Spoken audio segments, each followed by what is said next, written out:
Hey folks, I want to introduce you to a friend of mine, Dr. Richard Harden. We are on the same mission, which is waking up America. We just have different paths. So stay tuned for some information on how you can keep up with Richard and all his work. Visit Richard's website at raharden.com. That's the World Wide Web at RAHARDIN.com. At his website, you can see a summary of the 6 books he has written, where purchases may be made. He also has a link to 18 videos on YouTube and several blogs about Christian beliefs. If you prefer, visit Amazon.com/Kindle and type in Richard Harden to see and purchase his books. Every day, the men and women of the United States Marine Corps stand ready to defend the American way of life. The few, the proud, the Marines. Sometimes riders feel lost, unsure why a passage may not be working. It takes another set of eyes to help us nurture our writing into full maturity. At Black Wolf Editorial Services, we strive to enable writers to develop and grow, offering manuscript critiques and line edits through a mentoring editorial style. We also offer assistance on generating a writer's bio for your websites. Black Wolf Editorial Services, nurturing your writing into maturity. For a full list of services, visit blackwolfeditorial.com. Having a place to go after school will make you a better student. Having an outlet to express yourself will make you a better artist. Having something to do together will make you a better family. At The Y, we're helping build better friends, listeners, writers, swimmers, scientists, and musicians, one chance at a time. Give the gift of opportunity. Support The Y at ymca.net. The Y, for a better us.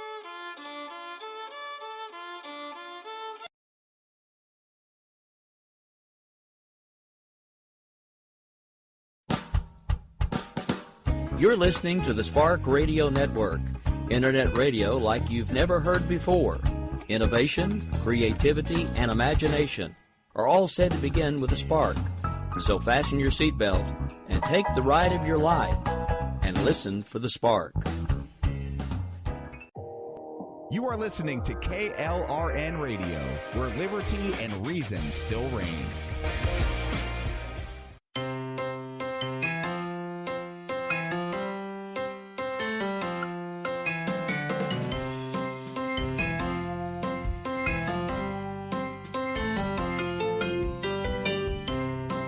The world around us is an amazing place, filled with beauty and with science. But let's face it, sometimes the science can be so confusing that it takes a PhD to understand it. Well, you're in luck. I just happen to have a PhD. Come and take a seat. Perhaps I can explain the world around us in a way we all can understand. Welcome to Conversations in Science. I'm Dr. Judy L. Moore. Call me Doc.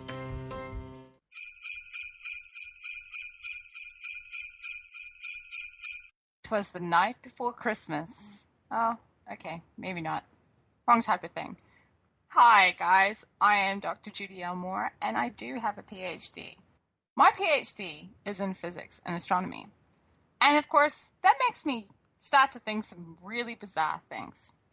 We're coming up to a really, really big time. Santa is going to be coming very soon. But I was starting to think the other day, there is a very, very good reason why no one has ever been able to find Santa's workshop. I've come up to this very important conclusion. How did They're you looking find in the all wrong this? spot. Ow, Doc, come on. Santa's workshop is supposed to be in the North Pole. Yes, ho, ho. Santa's workshop Merry is in the Christmas. North Pole. But nobody's Yes. ever found it. Yes, now here's the thing. What would you say, Jess, if I told you that what we all know is the North Pole is really the South Pole? Doc, have you been drinking too much Christmas eggnog? No, I haven't, even though my 15-year-old has asked me that very same question. Here's the thing. The Earth has got a magnetic field that goes around it. And magnetic fields go from what we call the North Pole to the South Pole. They're actually a directional force. But the magnetic field that goes around the Earth actually goes from the South Pole to the North Pole.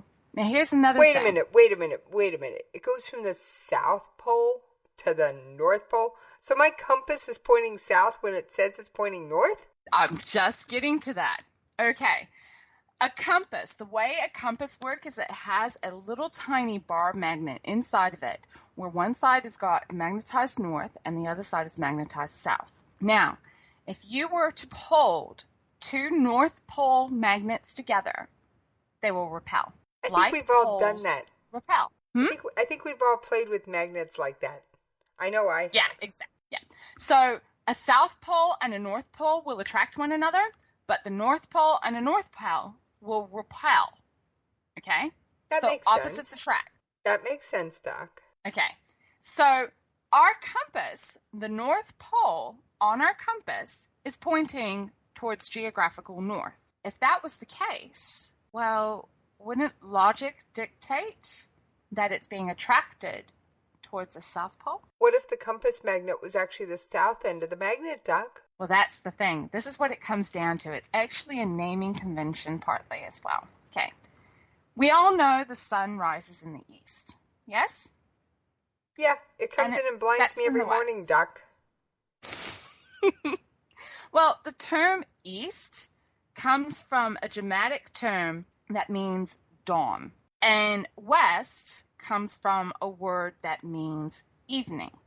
Makes sense. Rises in the east, sets in the west. Now, they went through and defined the word south because south comes from a word that means sun. So, considering most of our society originates from cultures that are in the northern hemisphere, if you're in the northern hemisphere, the sun travels in the south. So that is the domain of the sun, hence the term south. And the word north comes from a word that means behind the rising sun. What's this have to do with Santa Claus and his workshop, Doc? What it has to do with Santa's and his workshop is because we define the North Pole of a magnet as the section of the magnet that points towards behind the rising sun. Okay. Okay, so we have always called the North Pole the North Pole. And we always say that Santa's workshop's in the North Pole, but you know what? It's not a North Pole at all. It's a South Pole. There's some other things going on as well. If that is the South Pole, then the North Pole is really Antarctica. I'm sorry, Santa's workshop, it's in Antarctica. But there's some other reasons and other explanations as to why I think it's in Antarctica, not the Arctic Circle. Okay, wait a minute, Doc. You mean... Ho, ho, ho! Merry Christmas! Is actually in the dude. South Pole. He's in Antarctica. He's not in the Arctic Circle at all. What's he doing in Antarctica? Everybody's been looking for him at the other end of the Earth. How did he move to Antarctica all of a sudden, That's Doc? why no one can find his workshop, because they've been looking in the wrong spot. The North Pole is in Antarctica. There's the first thing. Then you have the next thing. The Arctic Circle, there's no land. Underneath that ice, there's no land. One of the reasons that they keep telling us that no one's been able to find Santa's workshop is because it's underground. How can it be underground when there's no land? Good point there, Doc. Good point there. Gotta give you that one. I was always told when I was a kid it was hidden by magic. Oh, well, see, here's the other thing, okay?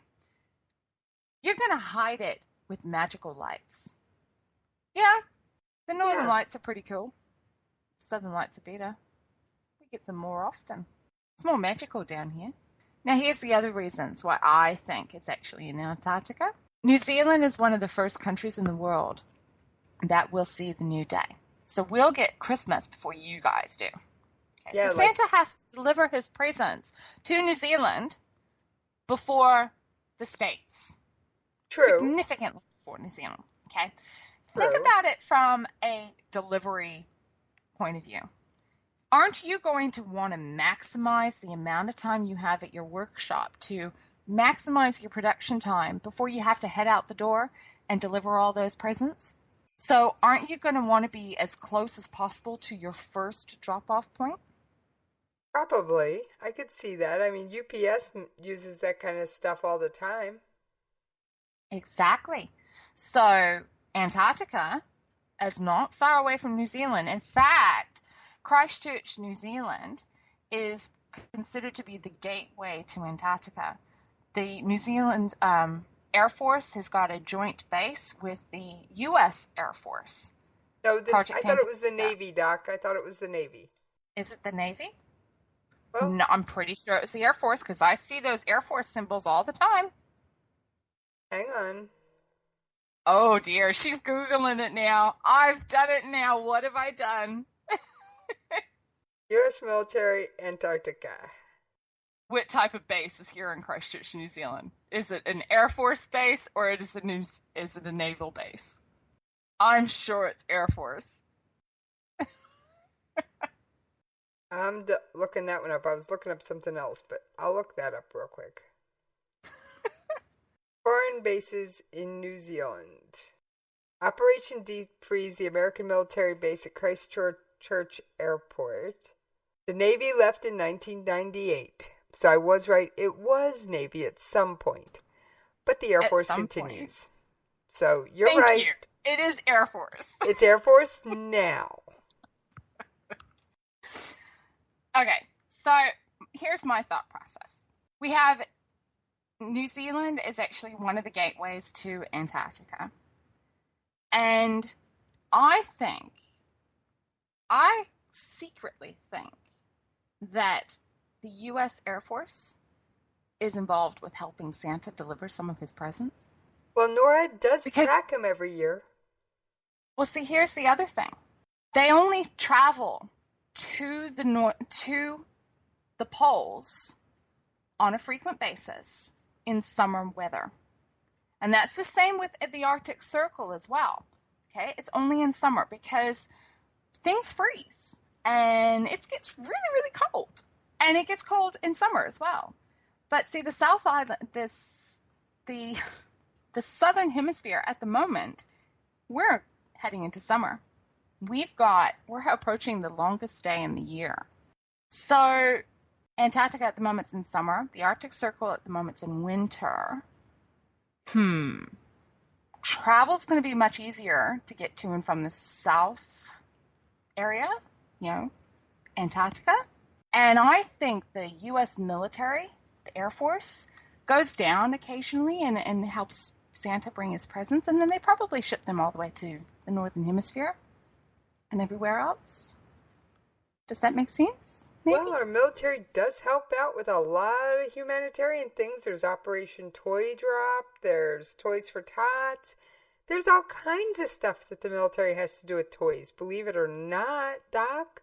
Well, and the military has got a lot of secrets that they don't tell the public. So I think the reason, honestly, why we have never been able to find Santa's workshop is because, well, it's not in the Arctic Circle. It's in Antarctica, where the North Pole really is. And there's land. And it just makes sense. It's summer down there. And it's much easier for transport. And yeah, there's got to be another reason why, that's just my thought. Well, I think that's pretty interesting, Doc. So you're telling me all these years, everybody's been looking, the whole planet has essentially been looking for Santa in the wrong place. Yep. These guys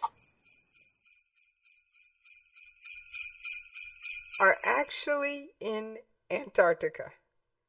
Yep. That's what I think. Well, and I've given you scientific reasoning for it. As well as logistical reasoning. There is at least land down there. Exactly. There's land down there. We know that there's land under that ice. It makes much more sense because we're a lot closer to the first day. The first country that sees the new day. We're a lot closer, so he can maximize production. I'm pretty sure it's summer, so getting to and from the Antarctic regions and the polar regions are actually going to be nice and simple. It's not going to be too hard. So he's not going to freeze to death while he's flying his sleigh. And he probably gets a lift from the U.S. Air Force. They probably help him out big time. Everything makes sense. Not only that, the magnetics of the planet. It's still the North Pole down there. It is the magnetic North Pole. It's not a geographical one. I think you might be getting me there. But I still know thousands of kids that are going to go, Oh, well, they might agree with me because at least that way they can go through and say with definitive answers to their parents saying that, the reason why we can't find this workshop is because we're looking in the wrong spot. Well, true. They could. Right. Well, I've had my 2 cents. All right, That's Doc, my thoughts.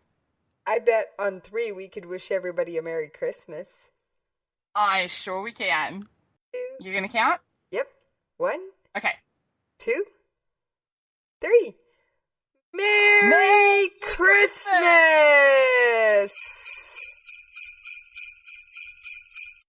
Well, that brings us to an end of another Conversations in Science. If you have any questions about science and about some of the world around us, feel free to drop me a line. I'm on Twitter, and you can find me at Judy L. Moore, or you can look me up on Facebook, Judy L. Moore, or you can drop me a line on my personal website, judylmoore.com. I think you're seeing the pattern here. Then, of course, if you are interested in some of the other projects I do, which is the writing and editing, feel free to check me out on blackwolfeditorial.com. But then, of course, don't forget, if you are wanting more information about the science, you can also contact us at the station with the email of science@klrnradio.com. Then, of course, there's my cohort that keeps going through and popping up. You mean me, Doc? Well, for anybody who wants to track me down, you can find me on Twitter at Jessie's POV. And you can also drop me a line at the station at Jessie's POV at KLRNRadio.com. Bye, guys. Bye. Sometimes writers feel lost, unsure why a passage may not be working. It takes another set of eyes to help us nurture our writing into full maturity. At Black Wolf Editorial Services, we strive to enable writers to develop and grow, offering manuscript critiques and line edits through a mentoring editorial style. We also offer assistance on generating a writer's bio for your websites. Black Wolf Editorial Services, nurturing your writing into maturity. For a full list of services, visit blackwolfeditorial.com.